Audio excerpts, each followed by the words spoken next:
So first Roman సెకండ్లో first problem ఏమంటున్నాడు, express √3 cos 25 plus sin 25/2 as a sine of an angle. కోణం యొక్క sign రేషియోలో అంటే సైన్ థీటాలలో కానీ సైన్ ఏలో కానీ కోణం ఏదైనా కానివ్వండి సైన్ రేషియోలలో ఎక్స్ప్రెస్ చేయి అంటున్నాడు. ఏదైనా కోణం యొక్క సైన్ రేషియోలో ఎక్స్ప్రెస్ చేయండి, తెలియజేయండి అంటున్నాడు, దాన్ని రాయండి అంటున్నాడు. అంటే సైన్ ఏ కానీ సైన్ థీటా కానీ ఏదో రాయమంటున్నారు, సైన్ థీటాగా రాయమంటున్నారు. అప్పుడు ఇచ్చిన ప్రాబ్లం రాసుకోండి. √3 cos 25 degrees plus sin 25 degrees by 2 is equal to. So న్యూమరేటర్ను స్ప్లిట్ చేసుకో, విడదీసి రాసుకో.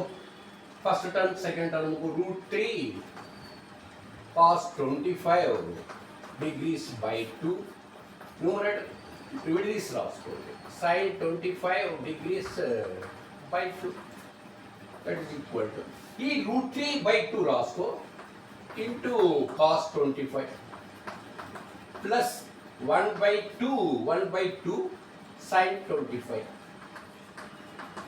ఈ √3/2 బదులు అంటే సైన్ రేషియోలో రాయమంటున్నారు.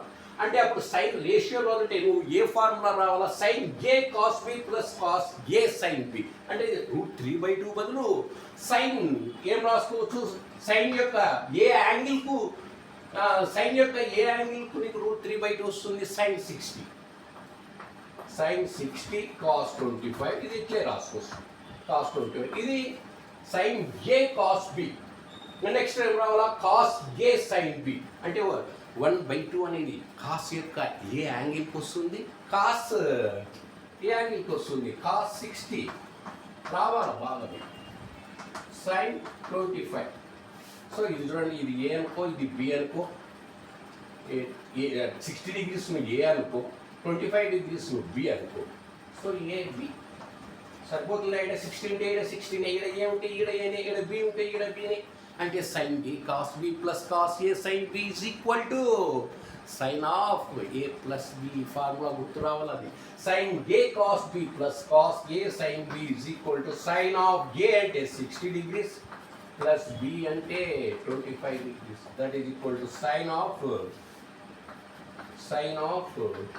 60 plus 25 85 degrees, sin 85 degrees. So sin 85.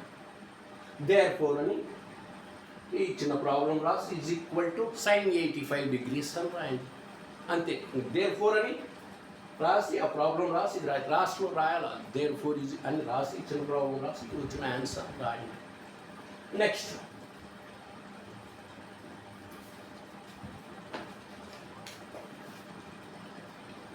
Second one, దీంట్లోనే ఫస్ట్ రోమన్లో 2లో సెకండ్ ప్రాబ్లం ఏమంటున్నాం అంటే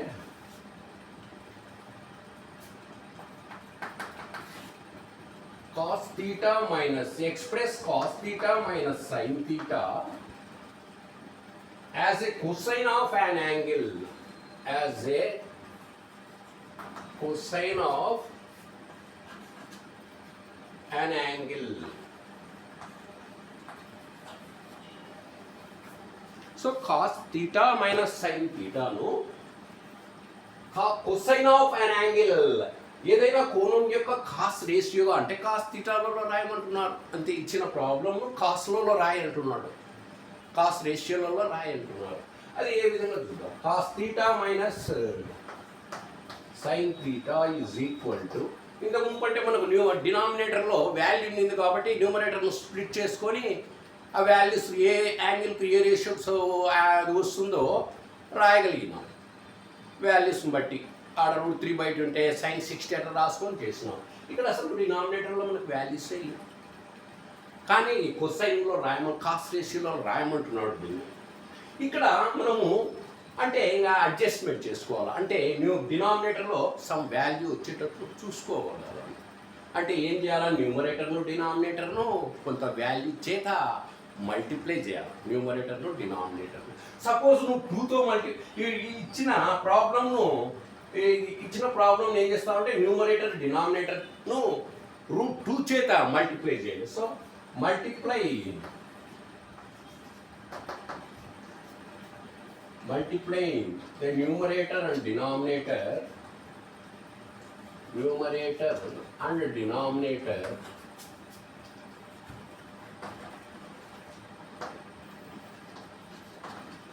by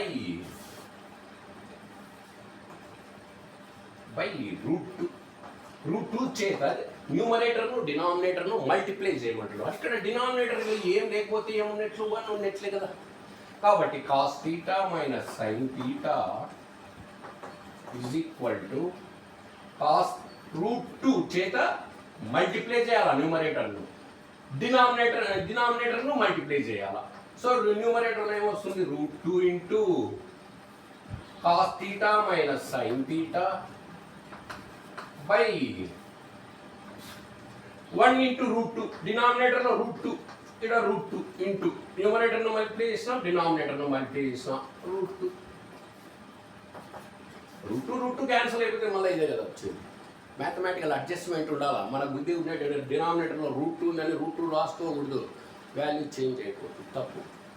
మ్యాథమెటికల్గా కరెక్ట్గా బ్యాలెన్స్ అవుతుందో లేదో చెక్ చేసుకోవాలి. ఎట్లంటే అట్లా చేయకూడదు, అట్లనే మీరు చేసి తప్పేసేది.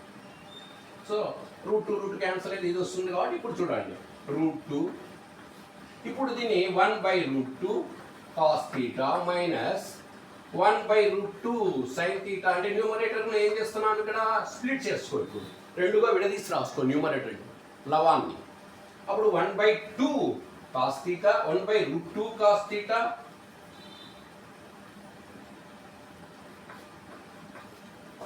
రూట్ 2 ఇంటూ ఇక్కడ మీరు ఒక డౌట్ కూడా రావచ్చు, రూట్ 2 చేతనే ఎందుకు డివైడ్ చేయాలా, 2తో చేయొచ్చు కదా అని అనుకోవచ్చు. 2తో చేస్తే నీకు ఇది కాస్ రేషియోలోకి రాదు. ఒకవేళ నువ్వు 2తో డివైడ్ చేస్తే చూడండి, అంటే నీకు కొసైన్ రేషియోలో రాయమన్నాడు, నువ్వు కొసైన్ రేషియోలో కాస్ రేషియోలో రాయలేవు, నువ్వు 2తో డివైడ్ చేస్తే దీన్ని అర్థమైందా. కాబట్టి రూట్ 2 చేతనే డివైడ్ చేయాలి. నెక్స్ట్ ఇక్కడ చూడండి, నువ్వు 1/√2 బదులు ఏం రాసుకుంటే సరిపోతుంది, కాస్ రేషియో రావాలంటే కాస్ 45 డిగ్రీస్ రాసుకోవచ్చా. 1/√2 బదులు cos 45 into cos theta minus sine 45 into sine theta రాసుకోవచ్చా. ఏం సార్ ఇక్కడ సైన్ 45 రాసుకోవచ్చు కదా అంటే రాసుకోవచ్చు, సైన్ 45 రాసుకోవచ్చు. సైన్ ఏ కాస్ బి ఇక్కడ కాస్ 45 రాసుకోవచ్చు. Sine A cos B minus cos A sine B ఏమవుతుంది, sine of A minus B అవుతుంది. కానీ ఇక్కడ ఏమడుగుతున్నాడు, కాస్లో అడుగుతున్నాడు. అంటే వాళ్ళు అడిగేది ఒకటి మనం చేసేది ఒకటి అవుతుంది. అర్థమైందా. ఏం సార్ ఎందుకు రాసుకోకూడదు, నేను ఇది కూడా సైన్ 45 రాసుకుంటా, ఇక్కడ sine A cos B minus cos A sine B sine cos 45 రాసుకుంటానంటే రాసుకోవచ్చు. నువ్వు అట్లా రాసుకుంటే కూడా వాళ్ళు అడిగిన ప్రశ్నకు సమాధానం ఇచ్చినట్టు కాదు, నువ్వు సమాధానం రాసినట్టు అవుతుంది. కాబట్టి కాస్ 45 రాసుకో, వాళ్ళు అడిగిన ప్రశ్నకి ఎగ్జాక్ట్గా మనం సమాధానం చెప్పినట్టు అవుతుంది. రూట్ 2 కాస్ ఏ ఇది ఏ 45 డిగ్రీస్ ఏ అనుకో, థీటాను బి అనుకో, cos A cos B minus sine A sine B సరిపోతుంది. ఏనే ఇక్కడ బి బదులు బినే ఉంది, equal cos A cos B minus sine A sine B is equal to cos of A plus B. A అంటే 45 డిగ్రీస్ ప్లస్ బి అంటే theta. Therefore cos theta minus sine థీటాని ఏం రాసుకోవచ్చు, root 2 cos of 45 degrees plus థీటాగా రాసుకోవచ్చు. రాసినామా, వాళ్ళు అడిగిన ప్రశ్నకు మనం కరెక్ట్గా సమాధానం చెప్పినామా. ఒకవేళ నువ్వు ఇక్కడ సైన్ రాసుకుంటే ఏమవుతుంది, ఇది సైన్ 45 అంటే sine A cos B minus cos 45 అంటే sine of A minus B అంటే సైన్ ఆఫ్ 45 మైనస్ థీటా అవుతుంది. అర్థమైందా, మారుతుంది. అంటే వాళ్ళు చెప్పిన ప్రశ్నకు సరి అయిన సమాధానం మనం ఇచ్చినట్లు కాదు. కాబట్టి ఇక్కడ సైన్ 45 రాసుకోకూడదు. నెక్స్ట్ తర్వాత నెక్స్ట్